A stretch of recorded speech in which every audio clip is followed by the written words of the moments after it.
जहाँ गुरुजी का नाम लिया जाता है, वहाँ मन अपने आप शांत हो जाता है और दिल में एक अलग सी शांति बस जाती है।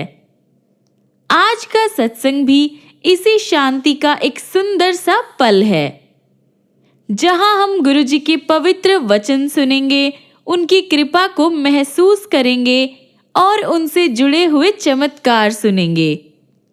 ये सत्संग सिर्फ सुनने के लिए नहीं, बल्कि दिल से जोड़ने के लिए है, गुरुजी की मेहर को महसूस करने के लिए है। आप सबका दिल से स्वागत है गुरुजी सत्य है चैनल पर। चलिए गुरुजी के नाम से आज के सत्संग की शुरुआत करते हैं। जय गुरुजी। ये उन दिनों की बात है जब गुरुजी फिजिकल फॉर्म में थे। गुरुजी ओमनी प्रेजेंट है, गुरुजी थे, हैं और रहेंगे। पर जो सत्संग आज हम सुनेंगे वो उस टाइम का है जब गुरुजी अपनी संगत से मिले थे, फिजिकल फॉर्म में उनको ब्लेस किया था। वो दिन जब गुरुजी ने सारी संगत को अपने पास रखा था, अपनी नज़रों के बिल्कुल सामने। जय गुरुजी। आइए जानते हैं निकी आंटी की कहानी, कैसे गुरुजी ने उनको ब्लेस किया। मेरे जीवन में इस संसार का कोई अर्थ नहीं रह गया था। सब कुछ अस्पष्ट था। जीवन बहुत ही ज़्यादा निराशाजनक और असंतुलित हो गया था। मैं अपने आत्मविश्वास के साथ साथ रुचि और उत्साह खो चुकी थी। डाउट में थी कि फिर से पहले जैसे कैसे जी पाऊंगी। जीवन के अमूल्य वर्ष ऐसे ही व्यर्थ व्यतीत होते रहे। मैं एक बहुत ही ज़्यादा बुरे एक्सपीरियंस से गुजरी थी। एक भयंकर कार एक्सीडेंट ने मुझे बिल्कुल हेल्पलेस कर दिया था। 2 महीने मैं हाफ कॉन्शियसनेस में रहकर बहुत सारे स्टीरॉयड्स और मेडिसिन्स खाते हुए, बहुत सारे टेस्ट होते थे रोज़, इंजेक्शंस और ग्लूकोज की बॉटल्स के साथ। ये था मेरा जीवन। दुर्घटना में मेरी गर्दन की जो नर्व्स थी वो फट गई थी, ब्लड की कमी थी और मैं बहुत ही ज़्यादा परेशान थी। 14 साल पहले ऐसे रोगी को समुचित उपचार मिलने में भी समस्या थी। 1 साल से मैं अपने स्कूल नहीं गई थी। मेरी फ्रेंड्स मेरी दुर्दशा यानी मेरी हालत को देखकर रो पड़ती थी और मैं खुद शीशे में डर के कारण अपना चेहरा नहीं देख पाती थी। जीवन के ऐसे कठोर समय से गुजरते हुए अचानक ही ईश्वर रूप गुरुजी ने मेरे जीवन में प्रवेश कर मेरा उद्धार किया। उनकी कृपा प्राप्त कर मैं आनंद लोक में प्रवेश कर गई। मेरे सामने खड़े होकर खुली बाहों में उन्होंने मुझे संरक्षण दिया, मानो मुझे विपदाओं से बचा रहे हो। उस टाइम से अब तक वह मुझे अच्छे रास्ते पर चलने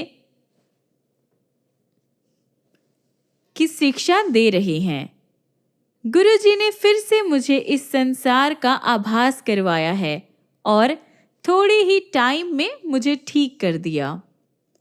अपने परिवार में मेरी माँ और मैं गुरुजी से सबसे पहले मिले। उस एक दर्शन ने हमारा जीवन बदल दिया। जलंधर में गुरुजी के मंदिर में वह एक कदम स्वर्ग में प्रवेश करने के समान था।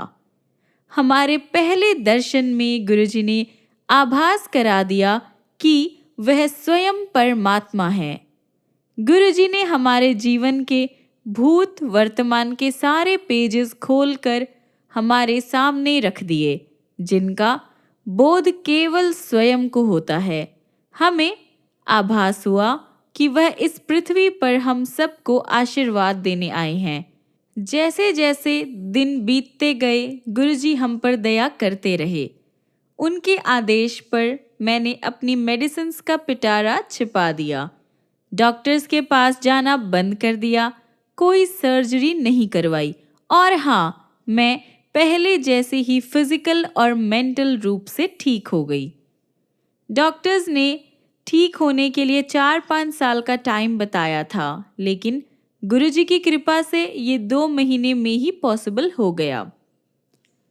गुरुजी से मिलने के 2 महीने के बाद मेरे बालों का झड़ना बंद हो गया और मैं पूरी तरह से ठीक हो गई। मेरी सुनने की शक्ति और नज़रें भी बिल्कुल नॉर्मल हो गई और मेरा हीमोग्लोबिन जो 6 था वो बढ़कर 12 हो गया। डॉक्टर्स ने जो सलाह दी थी उसके ऑपोजिट जाकर मैंने फिर से खेलना शुरू कर दिया और एग्ज़ाम्स में भी बहुत अच्छे मार्क्स आए। इसे क्या कह सकते हैं, केवल दिव्य हस्तक्षेप, और मैंने गुरुजी को पूर्ण समर्पण कर दिया। जीवन की इस मुश्किल सिचुएशन से निकलकर मैंने अगले चरण में प्रवेश किया। गुरुजी के मन में मेरा अध्ययन और व्यवसाय थे। दुर्घटना की वेदना और इन सब से बाहर निकलकर मैं भी अपने जीवन का मार्ग क्लियर करना चाहती थी। मैं ऐसा कुछ काम करना चाहती थी जिसमें मैं लोगों के दुख दर्द कम कर सकूं और उनके एक्सपीरियंस को अच्छा कर सकूं। गुरुजी जैसा अपने अनुयायियों के लिए करते हैं, यानी अपनी संगत के लिए करते हैं, वैसी ही रूपरेखा मेरे लिए बनाई हुई थी। गुरुजी के आशीर्वाद और मार्गदर्शन से मुझे बिना औपचारिक अध्ययन किए, यानी बिना कोई बहुत ज़्यादा स्टडीज़ के, बैंगलोर के एक यूनिवर्सिटी में फिज़िकल एजुकेशन के कोर्स में मुझे एडमिशन मिल गया। मैंने अपनी पढ़ाई इजीली पूरी करी और उसे समाप्त करने पर अपने ट्रेनिंग के लिए दिल्ली के सर गंगाराम हॉस्पिटल में मैंने काम शुरू किया। मेरे सलाहकार देश के सबसे अच्छे आई स्पेशलिस्ट थे, जो all India institute of medical science के डायरेक्टर भी रह चुके थे। मेरे ऐसे सुनियोजित व्यावसायिक पथ पर गुरुजी ने हमेशा मेरा ध्यान रखा था। इससे पहले कि मैं कोई अपनी योजना बना पाती, गुरुजी ने मुझे फिजिकल स्टडीज़ में अपना कोर्स कंप्लीट करने को कहा। मैंने ये स्टडीज़ स्पोर्ट्स एंड ऑर्थोपेडिक्स में की। जैसे ही गुरुजी ने मुझे ये आदेश दिया, उसके बाद एडमिशन के लिए सिर्फ 3 दिन बाकी थे। मैंने उनके कहे डायरेक्शन को फॉलो किया और सारा कुछ पेपर फिलिंग, सारा कुछ मैं करती रही। इस टाइम मेरे माता पिता मेरे साथ नहीं थे और मैं घर पर अकेली थी। मेरे सिर पर एक फोड़ा हो गया था जिसने सूजकर मुझे बेड पर लेटने को मजबूर कर दिया। अकेले और इतना ज़्यादा दर्द सहते हुए मैं कुछ भी करने में असमर्थ थी। मुझे विश्वास था कि गुरुजी मेरे साथ है। गुरुजी की संगत के सदस्य उन दिनों घर पर आते रहे। मैं गुरुजी के सत्संग करती थी और घाव भरता गया। डॉक्टर्स ये देखकर आश्चर्यचकित थे। उन्होंने उसे फोड़ने का परामर्श दिया था, लेकिन जिस तरह से वो सूख रहा था उसके कारण से वो भी अनजान थे। इसके बाद गुरुजी ने मेरी जीवन साथी की खोज में भी मुझे ब्लेस किया। ये एक ऐसा सब्जेक्ट था जिसके बारे में मैं सोचने से भी कतराती थी। मुझे इतना कुछ करना अभी बाकी था, अपने आप को सिद्ध जो करना था, लेकिन मेरे प्रभु गुरुजी ने मेरी भलाई के लिए मेरे जाने बिना ही मेरे जीवन के बारे में सोचा हुआ था। तो 23 साल की उम्र में उन्होंने मुझे शादी करने के लिए 1 महीने का टाइम दिया। ये ड्यूरेशन मेरे लिए शादी के बारे में न सोचने के कारण स्तब्ध करने वाली और अत्यंत कठिन थी। तथापि गुरुजी की दया से सब कुछ सहजता से होते गए, जैसे स्वयं ही हो रहा हो। मेरे परिवार के सदस्यों ने वर के लिए, जिसे मैं जानती थी, उसे हाँ कर दी। गुरुजी ने उसे हमारे पास मेरी शादी से सिर्फ 20 दिन पहले भेजा था। इस छोटे से टाइम में शादी की सारी तैयारियां, जो पॉसिबली 2-3 महीनों में होती है, वो हो गई। गुरु कृपा से शादी भी बहुत अच्छे से हुई और उसके हर अंग में उनका प्रभाव क्लियर था। सारे गेस्ट्स ने एनवायरनमेंट का, खाने का और सजावट हर चीज़ की बहुत तारीफ की। शादी होते हुए गुरुजी ने संगत के एक सदस्य के माध्यम से संदेश भेजा कि हम दोनों जीवन भर के लिए साथ रहेंगे। इससे बड़ी और कौन सी भेंट हो सकती है। जब गुरुजी ने जीवन के सबसे इम्पोर्टेंट डिसीजन को अपना आशीष दे दिया है तो चिंता का कोई सवाल ही नहीं उठता है। जहां शादी हुई थी उस जगह के बारे में बताना काफ़ी ज़रूरी है। नॉर्मली दिल्ली में शादी की जो जगह है वो बहुत पहले डिसाइड करनी पड़ती है, क्योंकि अच्छी जगह हमें आसानी से नहीं मिलती। वैसे तो मेरी शादी में टाइम की बहुत कमी थी, उचित स्थान मिलने में कोई अड़चन नहीं हुई। अशोक होटल के बारे में गुरुजी ने मुझे 12 साल पहले बताया था, लेकिन 11 साल की उम्र में मैंने उस पर कोई ध्यान नहीं दिया था। गुरुजी के साधारण से कहे गए वचन भी संगत के प्रति उनके मन की वास्तु स्थिति को दर्शाते हैं। मुझे ये भी ज्ञात हुआ कि उनके अनौपचारिक से कहे हुए शब्दों में, यानी नॉर्मली कहे गए शब्दों में भी अत्यंत गुण ज्ञान छुपा रहता है और उनको कभी भी सुनकर अनसुना नहीं करना चाहिए। मेरे जीवन का आधार गुरुजी है और सदा रहेंगे। मैं ऐसा परिवार चाहती थी जहाँ पर वो इसे समझ सके और सदा मेरा साथ दे। मेरी ननंद, सास और मेरे पति सब गुरुजी में विश्वास करते हैं। मैं गुरुजी की आभारी हूँ कि उन्होंने ये संभव कर दिया। दुर्घटना के बाद मेरे माता पिता बहुत ही ज़्यादा परेशान हो गए थे। उनका जीवन तो अस्त व्यस्त हो गया था। उन्होंने अपनी बेटी को एक अति कटु मानसिक आघात से गुजरते हुए देखा था। मेरी माँ का जीवन मानो थम सा गया था। उनकी हर एक क्रिया मेरे इर्द गिर्द घूमती थी। बहुत ही ज़्यादा सौम्य और हंसमुख स्वभाव वाली मेरी माँ मानसिक रूप से बहुत ज़्यादा परेशान रहती थी, लेकिन गुरुजी ने मेरे माता पिता को भी आश्रय दिया, जिसकी उन्हें अत्यधिक ज़रूरत थी। उन्हें उत्साह और प्रेरणा दी और उनके जीवन को फिर से रसमय बनाया। मेरी माँ का जो दर्द था, जिन्हें उन्होंने अपने जीवन का पर्याय मान लिया था, कुछ ही टाइम में वो भी खत्म हो गया।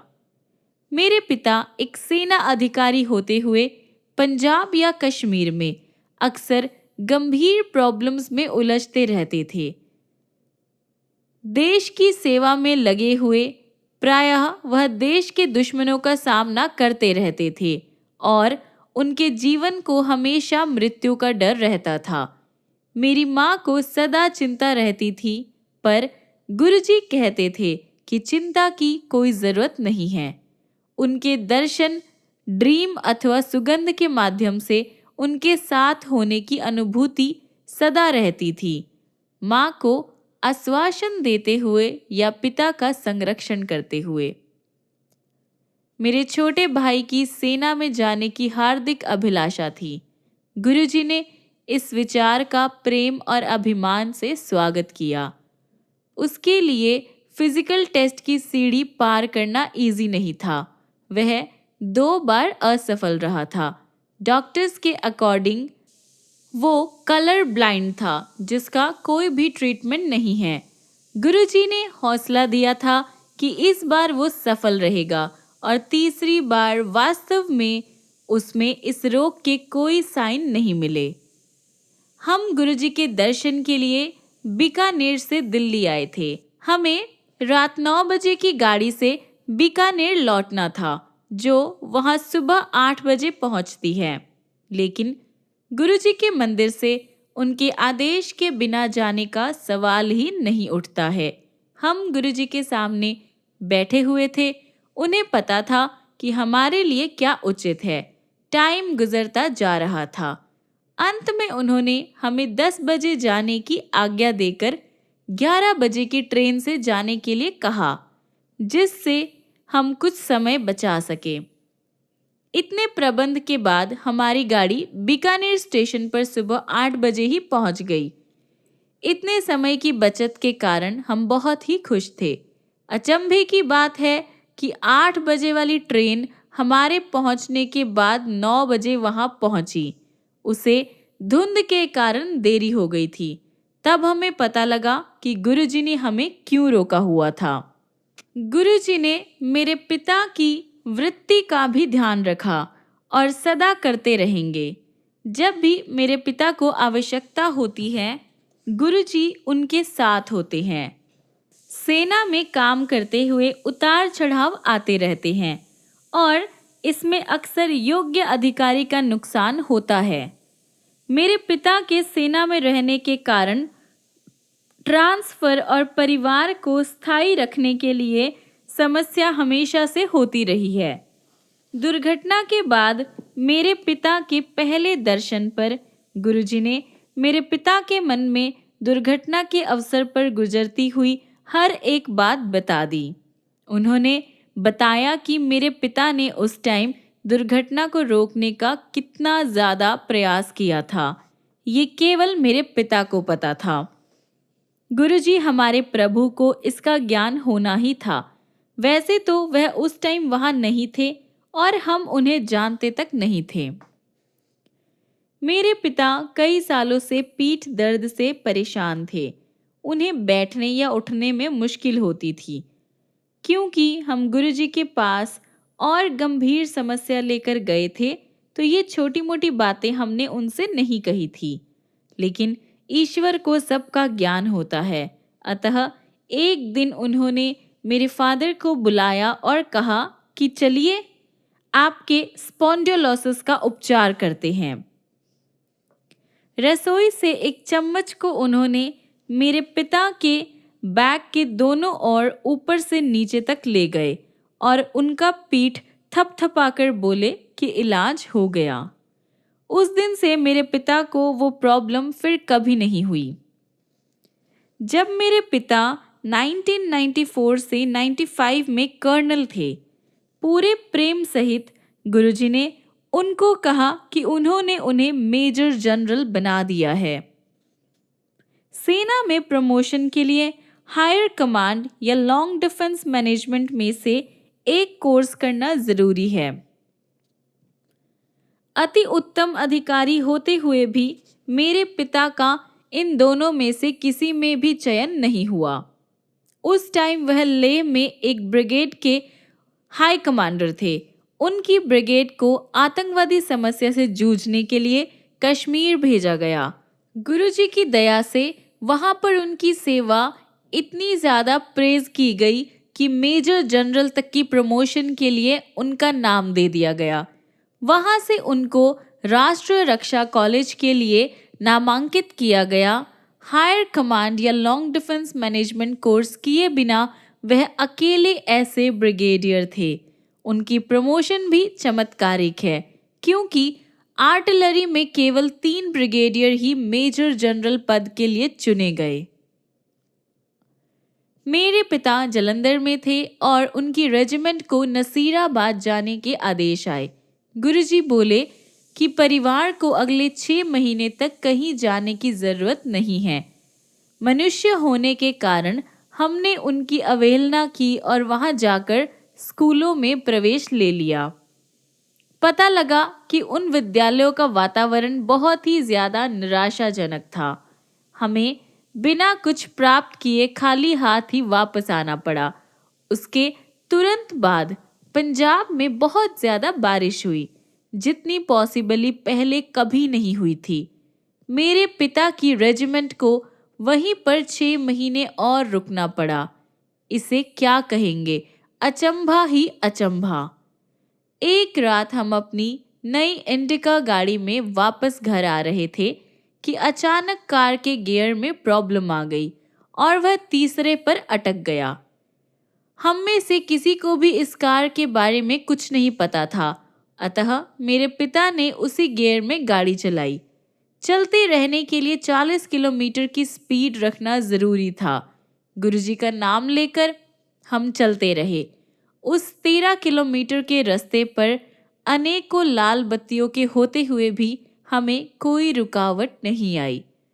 एंड में घर के पास गायों का एक झुंड बैठा हुआ था। मेरे पिता को लगा कि अब तो गाड़ी रुक जाएगी। अचानक वह सब गाय उठकर एक किनारे हो गई और कार निकलने के बाद ही वह सड़क पर आकर बैठ गई।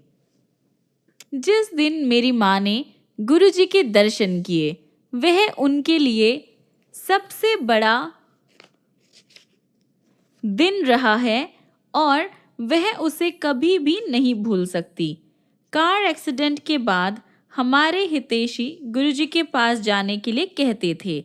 मेरी माँ में धार्मिक प्रवृत्ति का अभाव था, अतः वह नहीं जाती थी। एक दिन उनकी एक मित्र, जो गुरुजी की भक्त भी थी, अर्ली मॉर्निंग उनके पास जा रही थी। मेरी माँ के मन में बहुत सारे सवाल उत्पन्न हुए। क्या इसे कुछ और काम करने को नहीं है? घर के सब काम छोड़कर ये ऐसे कैसे जा सकती है? इस युग में भी ये बाबा और संतों के चक्कर काट रही है। मेरी माँ की वह मित्र मेरी माँ को बार बार चलने का आग्रह करती रही थी। एंड में माँ ने सोचा कि आज उनके साथ जाकर ये काम भी निपटा लिया जाए। मेरी माँ उनके साथ दो बातों को मन में बिठाकर गई थी, जो वह बार बार कहती थी। पहली कि आस्था आवश्यक है और दूसरी कि वह सर्वज्ञाता है। जब वह गुरुजी के पास पहुंची तो अपने आसन पर बैठे हुए अद्वितीय स्नेह और प्रेम की उस जीवित मूर्ति के दर्शन किए, जो नश्वर की श्रेणी में कदापि नहीं थे। कई महीने की व्यथा के बाद मेरी माँ ने शांति से सांस ली। उनके प्रथम दर्शन के लिए वही दिन निश्चित रहा होगा। उनके सामने वह अपनी सारी समस्याओं से मुक्त हो रही थी। उस शुभ दिन के उपरांत बीते दिनों को भूलने का सिलसिला शुरू हो गया। हम गुरुजी के दर्शन के लिए जालंधर जाते थे और रविवार की रात को चलकर सोमवार को सुबह काम पे पहुंच जाते थे, क्योंकि उन दिनों पंजाब में रात को बसें नहीं चलती थी। हम रात को 2:30 बजे वाली ट्रेन पकड़ते थे। एक दिन जब हम गुरुजी के दर्शन कर रहे थे, मेरे पिता को सुबह 8:30 बजे ऑफिस पहुंचना था, लेकिन गुरुजी ने हमें अपने पास बिठाए रखा। ट्रेन का टाइम निकल चुका था। 3 बजे उन्होंने हमें जाने की आज्ञा दी, ये कहकर कि हम ट्रेन जालंधर छावनी स्टेशन से पकड़े। अगली ट्रेन 4:15 बजे की थी, जो मेरे पिता के ऑफिस के पहुंचने के टाइम के बाद ही पहुंचती। 3:15 बजे हम छावनी स्टेशन पहुंचे और मेरे पिता टहलते हुए पूछताछ ऑफिस के पास पहुंचे, जो उस टाइम बंद होना चाहिए था, लेकिन वह खुला था। उन्होंने जब 4:15 से पहले अंबाला की ओर जाने वाली किसी और ट्रेन के बारे में जानना चाहा, तो खिड़की पर बैठे हुए लिपिक ने जवाब दिया कि एक स्पेशल ट्रेन सिग्नल होने की वेट कर रही है और वह अंबाला जाएगी। मेरे पिता ने हम सबको जल्दी से अंदर बुलाया और उसी टाइम उस ट्रेन ने भी प्लेटफॉर्म पर एंट्री ली। हम जल्दी से ट्रेन में सवार हुए तो हमने देखा कि डिब्बा बिल्कुल खाली था और पॉसिबली पूरी ट्रेन भी खाली ही थी। सुरक्षा के लिए हमने डिब्बे को बंद कर लिया। जब ट्रेन चली तो उसमें कुछ भी नॉर्मल नहीं था। जालंधर से अंबाला तक की यात्रा उसने इतनी तेज स्पीड से कंप्लीट करी मानो वो पटरी पर नहीं बल्कि हवा में उड़ रही थी। जब कुछ ही घंटों में हम अंबाला पहुंचे और मेरे पिता ने स्टेशन मास्टर से पूछा कि वह कहाँ जा रही है, तो उसे उसके बारे में कुछ भी पता नहीं था। कल्पना कीजिए कि एक स्टेशन मास्टर को अपने स्टेशन पर आई हुई ट्रेन के स्केड्यूल के बारे में कुछ पता नहीं। संगत जी, निकी आंटी का सत्संग तो बहुत ही ज्यादा चमत्कारों से भरा हुआ है। इतनी सारी ब्लेसिंग्स है, तो सत्संग को एंड तक जरूर सुनिएगा। और साथ ही आप अपने चैनल को भी सब्सक्राइब कर लीजिए, ताकि आपको गुरुजी महाराज के ऐसे चमत्कार, ऐसी अनसुनी ब्लेसिंग्स सुनने को मिले। स्टेशन से बाहर निकलते ही हमें चंडीगढ़ की बस मिल गई और उससे हम 40 मिनट में ही वहां पहुंच गए। वहां पहुंचकर उसके ड्राइवर ने बस अड्डे न जाकर यात्रियों को एक गोल चक्कर पर उतार दिया, पर किसी भी यात्री ने विरोध नहीं किया। बस के इस बदले हुए रास्ते से हमें पिता के ऑफिस के पास ही उतरने का मौका मिला। मेरे पिता ने ड्राइवर से विनती करी तो उसने 15 मिनट के बाद हमें चंडी मंदिर के गेट पर उतारा। जब मेरे पिता ने अपने ऑफिस में व्हीकल डिपार्टमेंट में फ़ोन किया तो वह सोच रहे थे कि वह अति जल्द उनके ड्राइवर को ढूंढकर उसे भेज देंगे, जिससे उनके समय की बचत हो जाएगी। लेकिन दूसरी ओर से फ़ोन उनके ड्राइवर ने ही उठाया। जैसे जैसे सारी सिचुएशन खुद ही ठीक होती गई और मेरे पिता अपने ऑफिस ठीक टाइम पर पहुंच गए। हमने गुरुजी को धन्यवाद दिया। अगले वीक जब हम जलंधर पहुंचे तो गुरुजी ने मेरे पिता से पूछा कि उन्हें वह भूत ट्रेन कैसी लगी थी। तब हमें पता लगा कि यात्रा का टाइम इतना कम कैसे हुआ था। दिव्य हस्तक्षेप, गुरुजी महान हैं। संक्षेप में ये मेरे और मेरे परिवार के एक्सपीरियंस है। हमारी ओर से क्या आवश्यक था? केवल आस्था और समर्पण। क्या उसकी आशा करना बहुत ज्यादा है? गुरुजी हमारे सामने हैं, वही परमात्मा है। समय रहते हम इस तथ्य से अवगत हो जाएं तो अच्छा रहेगा। हर मिनट, हर सेकंड चमत्कार से भरा हुआ है। कहने को अभी भी बहुत कुछ बाकी है। सबको आकर इस आनंदमय संसार और प्रभु प्रेम को प्राप्त करना चाहिए। वह हम सबको बुला रहे हैं। हम किसकी वेट कर रहे हैं? जय गुरुजी। आज के सत्संग को यहीं पर समाप्त करते हैं, क्योंकि गुरुजी के सत्संगों की लड़ी तो कभी टूट ही नहीं सकती है और ना ही कभी टूटेगी। रुकिए जरा, आपके लिए वीडियो अभी खत्म नहीं हुआ। गुरुजी के वचनों को सुनते और समझते जाइए। आज का पहला अनमोल वचन है, वैराग चंगा हुंदा है। जदों तक वैराग नहीं हुंदा, पाठ शुरू नहीं हुंदा। वैराग is sadness on being apart from your Guru or missing Guru so much that you cannot live without seeing him. Until you experience Vairag, you cannot start your spiritual journey. वैराग्य अच्छा होता है, वैराग्य के बिना पाठ शुरू नहीं होता।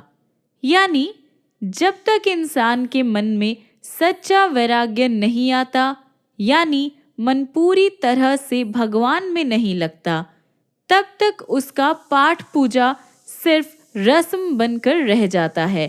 सच्चा पाठ तो तभी शुरू होता है जब मन अंदर से जुड़ जाए। आज का दूसरा अनमोल वचन है, किसी सोंदे हुए नु जगाना नहीं चाहिदा। Never wake up a person who is sleeping. यानी गुरुजी ने कहा, किसी सोए हुए इंसान को जगाना नहीं चाहिए।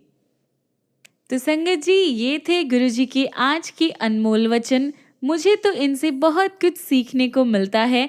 अगर आपको भी मिलता है तो हमें कमेंट्स में ज़रूर बताइए। चलिए आज के सत्संग को यहीं पर समाप्त करते हैं। मिलते हैं अगले वीडियो में अगले गुरुजी के सत्संग लेकर, चमत्कार लेकर। तब तक के लिए गुरुजी अपनी दया दृष्टि आप सभी संगत पर बनाए रखें और सबको ब्लेस करते रहें। जय गुरुजी।